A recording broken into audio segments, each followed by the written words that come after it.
On to the first episode of 5 Minute History on THP.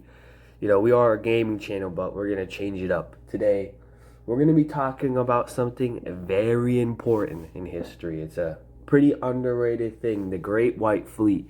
If you think of America today, one of the first things that comes to mind is the American military. The American military is one of the strongest militaries on the planet. It's even the strongest. American culture influences everything, but that wasn't the place. That wasn't what people thought about 100 years ago. If you asked them the question, "What is the strongest military?" they would have said European nations, because European nations were seen as invincible. The U.S. wasn't seen as powerful, but the Spanish-American War, something that happened between Japan and Russia, which we'll touch on a little bit later, was also something that played into this. And another thing was the Great White Fleet. America had to show that they could compete with the European nations and Japan, who was also on the rise during this time. We're going to go to the next slide here. So what was the Great White Fleet? I've been talking about this. We have to say what it was. It was a journey of U.S. battleships around the world. They went through every nation, every country, and showed the Navy the best ships the U.S. had to offer. It showed American power on the world stage.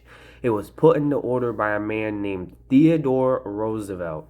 He was a very important man, and we're going to talk about him in a minute. After he put it into order, a voyage was made around the world. So, I'm going to talk about Theodore Roosevelt. He was born on October 27th, 1858. He is the youngest. When he was elected, he was the youngest president. Obviously not anymore. He'd be like 200 something. He'd be like, 200 years old or so. He was the 26th president. And another important part that we have to say, was involved in the military, the Rough Riders. He was a lieutenant colonel for the Navy during the Spanish-American War with the Rough Riders, and he was involved in the military. Him being in the Navy really put a lot of focus on the military, on the U.S. getting more active in world politics, and obviously the military is part of that. He would have played a role in really wanting to promote America getting on the stage. We'll usually see that later on. World War I, the U.S. really gets onto the world stage. But this was the beginning of that, and Theodore Roosevelt put that into place. We're going to skip that. Oh, no. Okay. Another part of this that played into the start of the Great White Fleet being created was the Japanese-American tensions at the time. This was one of the main reasons for the Great White Fleet being assembled.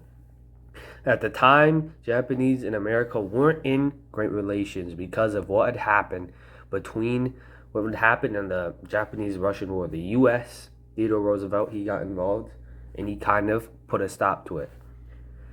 So basically, there was the U.S. getting involved, and there was some territorial claims in the Pacific. We would see this go later on into World War II. And Japan would suddenly take over control of northeastern China. I don't know why I said North Carolina. I don't know what I was talking about. That never happened. Okay, but they started taking control of northeastern China, Manchurian region. This was very important. We gotta go very quickly because we only have a minute left. And in the U.S., Japanese children in the U.S. were put into segregated schools. Obviously, segregation is bad, and this was something that happened in the U.S. at the time. Obviously, we got to talk about the Navy involved. 14,000 sailors manned the ships that would travel across the world. That's a lot of people. The fleet had 16 battleships. The U.S. Connecticut was the main ship. The ship you would see going around first, the ship that the U.S. wanted to put on display the most. All these ships and these sailors displayed the power of the U.S. military.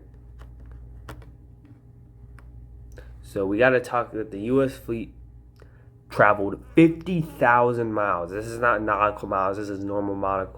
This was more like 40,000 nautical miles. But that is a massive number. So we're going to talk very quickly about the major places this visited. So you can see here, quickly pause the video, but you can see that these places were all around the world. And I'm going to talk about Hampton Roads specifically because this is where the fleet started and ended. So I believe it's the most important place on here to talk about. And so I'm going to play this one quote for conclusion, but we are running late on time, so actually scratch that. We're not.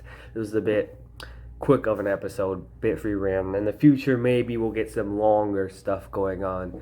Maybe we'll put on some more. I think the next topic we're going to talk about is Cornelius Vanderbilt or J.P. Morgan.